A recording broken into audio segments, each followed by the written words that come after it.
Walter had fished the same bay for 60 years.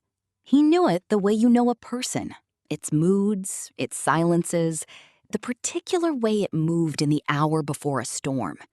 He knew where the fish went in August. He knew which clouds meant nothing and which clouds meant it was time to head in. At 78, the doctors gave the forgetting a name. It wasn't a surprise, not entirely. He had been losing small things for months. Words, dates, the name of a song he had known his whole life. He sat with it for one evening. Then he called his granddaughter Iris. "Come soon," he said. "I have things to teach you before—" He didn't finish the sentence.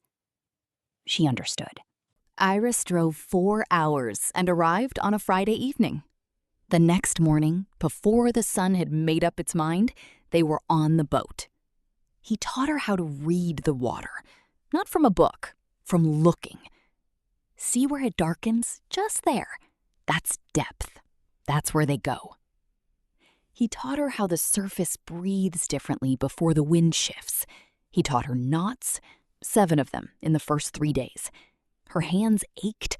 She didn't say so. He told her about his father, who had taught him on the same water, and his father's father, who had built the first boat with wood from trees that no longer existed.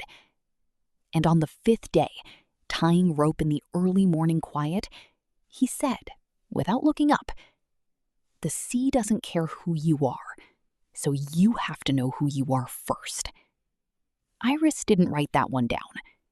Some things you just carry. The summer lasted 7 weeks. Some mornings, Walter was completely himself, sharp, full of stories, correcting her grip on the line with the gentle precision of someone who has done something 10,000 times and wants you to do it right.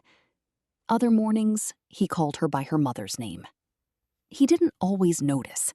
Sometimes he did, and the look on his face in those moments was the hardest thing Iris had ever seen. She wrote everything down.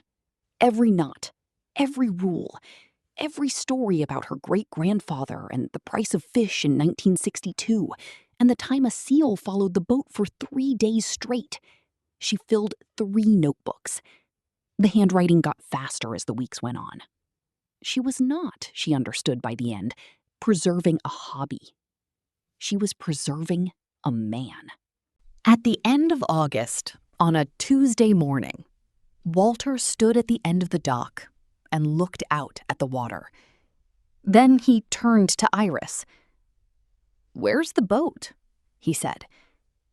It was right there, 3 feet away.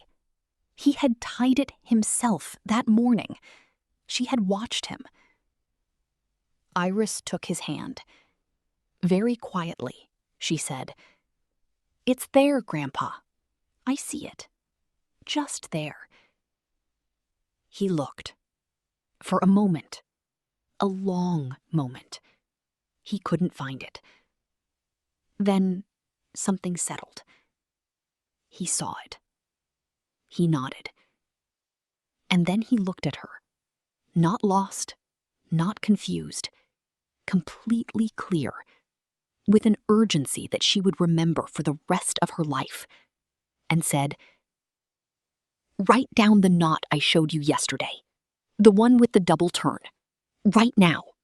Don't wait." She wrote it down while he watched.